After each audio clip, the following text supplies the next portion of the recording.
Hello and welcome to gagrule.net, the epicenter for exposing Turkish ruling elites' atrocity management technique.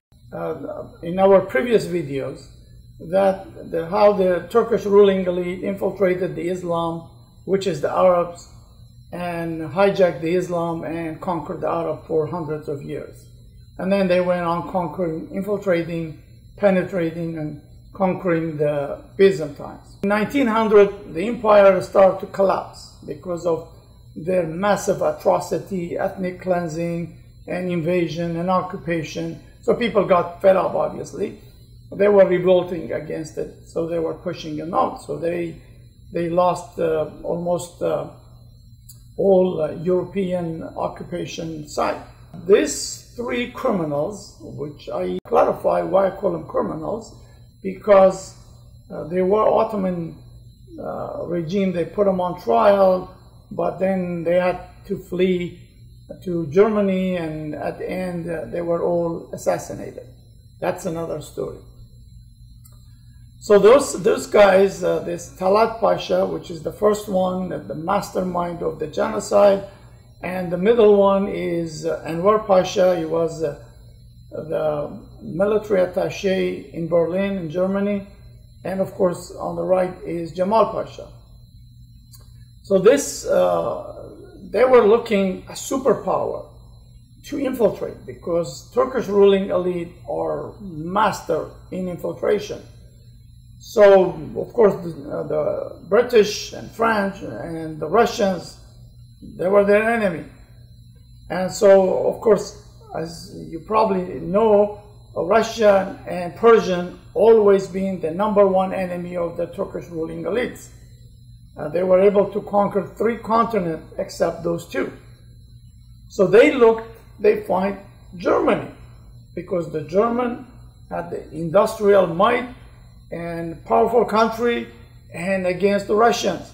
Where else can you find better combination? So this guy in the middle, Enver Pasha, because he was military attaché, he has a connection in German military, so he infiltrated the Germans and convinced the Germans to come to Middle East. At that time was called Mesopotamia, which is now Iraq. Come and take over before the British come. And they also suggested that the German build a railroad from Berlin to Baghdad. And so the Germans were a little bit hesitant, but because the Turks were calling the sick man of Europe. So they sweetened the deal more. So they offered them in every Turkish military division will be one high-ranking German officer. And I think there was about 12,000, which you're going to see the next video. We show you, explain to you what happened, how they did it. Before that, they asked the Muslims to come and rescue them, help them. They called jihad, because the Turks are, no Muslim country have used more jihad than the Turks. They were the #1. So you could see in a few minutes how they called jihad. And what happened is nobody show up, no Muslims show up. Of course, the Arabs, they were Muslim. They're the one who created the Islam. They are the one who created the alphabet, Arabic alphabet, where the Turk used it. So nobody show up. That's where they saw another opportunity, is the Germans. Ey Müslümanlar! Biliniz ki devletimiz İslamiyet'in adlı ve canı olan Moskov, İngiliz ve Fransız hükümetleriyle muharip bulunuyor. Emir-ül-Mü'minin Hazretleri sizi cihada davet ediyor. The call goes out for jihad. The railway would be the Kaiser's economic lifeline to the Middle East. Mesopotamia, now Iraq, would make them a world power. By cutting Britain off from her empire in India, Germany would acquire the natural resources of the Middle East. With the establishment of a railway from Berlin through Turkey to Baghdad, Germany might achieve its imperialist dreams. The railway would be the Kaiser's economic lifeline to the Middle East. The Kaiser proclaimed, "We need Mesopotamia."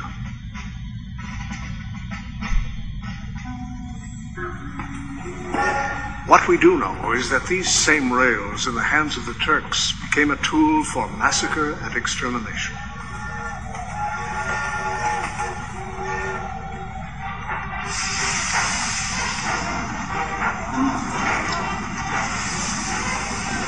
The Baghdad Railroad was the single most important German overseas investment prior to World War I. It was owned by the Deutsche Bank, the most important German private bank. The railroad was a point of pride not only for German public opinion but also for diplomats. Success of future German expansion in the Middle East depended fully on this venture. The German railway was to extend from Berlin through Turkey all the way to Baghdad. But on the eve of World War I, it was still unfinished.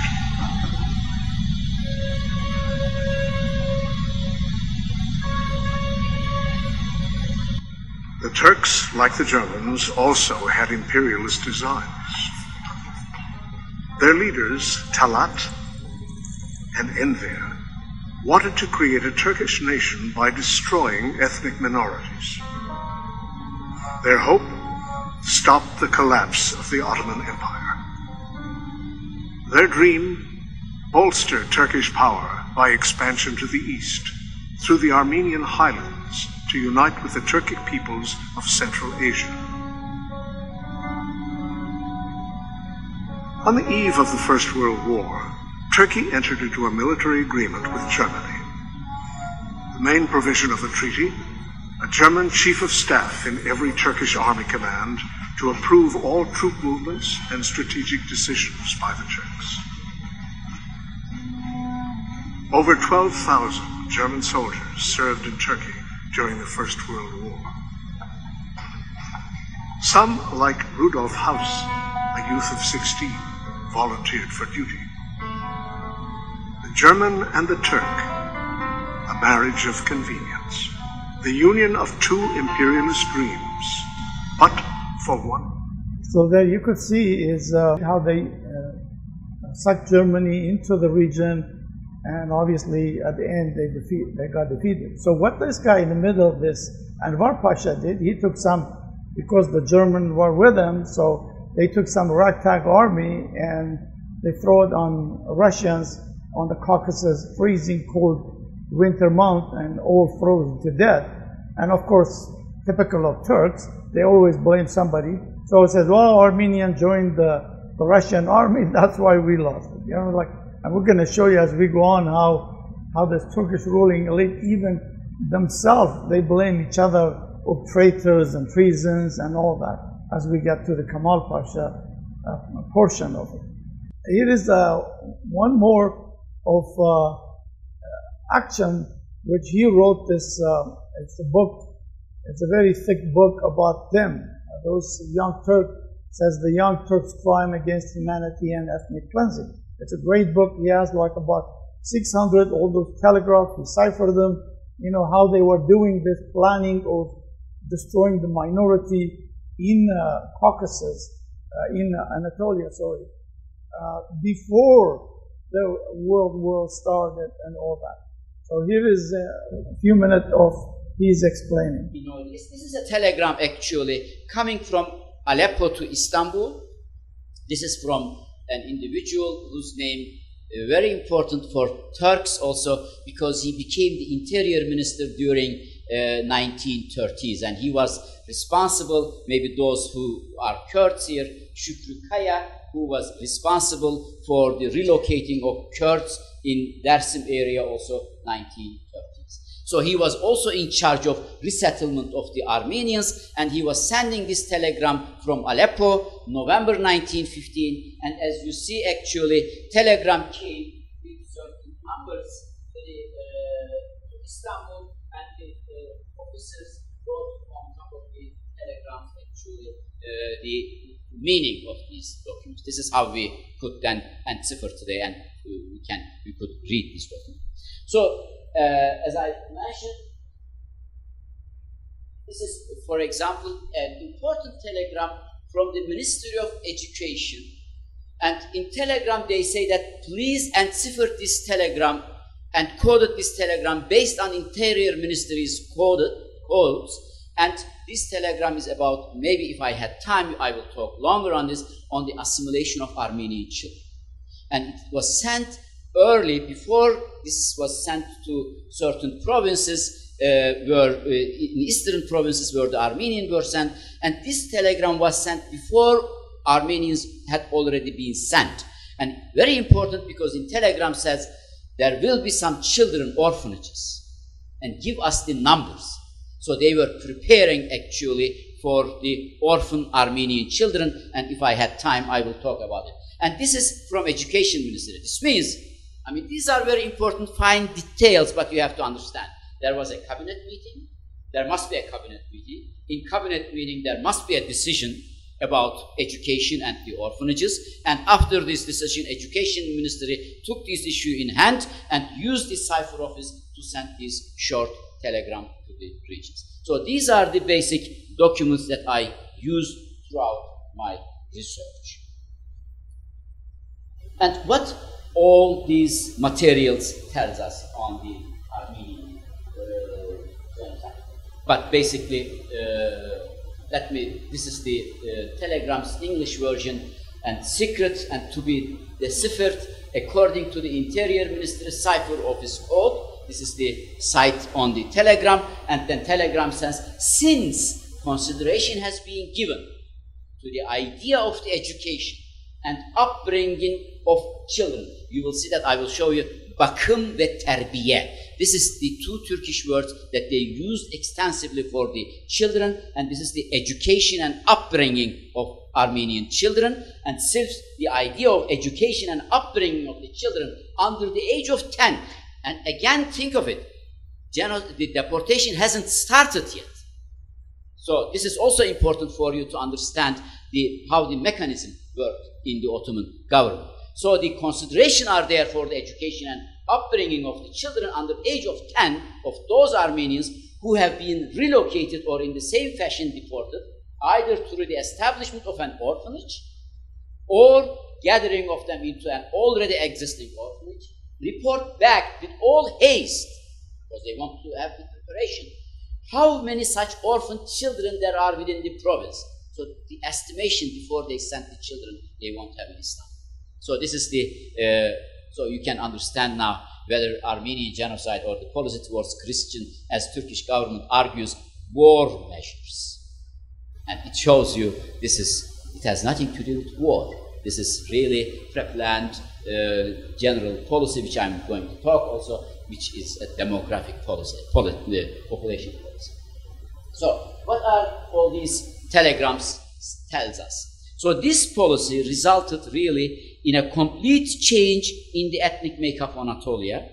Estimated 15 million of Anatolian population of that time, 1914-15, almost 1/3 of this population either expelled, massacred, or relocated during this period of 1913-18. So, but this is how Turkish ruling elite do things. They commit atrocity, but they know how to manage it. They know how to get away with it. Last 400 years, they committed every atrocity: ethnic cleansing, genocide, invasion, occupation, both Muslim land and the Christian land. But yet, not a single Turkish ruling elite have ever been put on trial. Never. And they know how to infiltrate superpowers, and they know how to do it. So here is now another Turkish professor, historian, Halil Berkatay, to explain their part of their atrocity management technique. It was a secret, extra-legal, clandestine military wing of assassins, triggermen, military men, etc., who swore a special oath to be absolutely loyal to the top leadership of the legal party. They started organizing death squads out of former Caucasian tribes as well as the lumpen proletariat, the scum of the earth, convicts, people deliberately released from prison for this kind of purpose, and they started hitting and massacring Armenian convoys of Armenian deportees, either on the move or when they were encamped in certain places or inside certain towns. The genocide of the Armenians was ordered and initiated from the top, but in many ways it was a disorganized event. Because as these deportation marches occurred, ordinary people became involved. Kurds, Circassians, Turks along the road, anyone who could find any advantage in killing Armenians, stealing their jewels or whatever they. The next episode, we're going to expose another Turkish ruling elite called Kemal Pasha, which in Turks, they call him Ataturk. We're going to talk about his atrocity and how Hitler copied his atrocity and idealized Ataturk. So thank you very much for watching this episode, and please stay tuned. Next episode coming soon. Thank you. Have a nice day.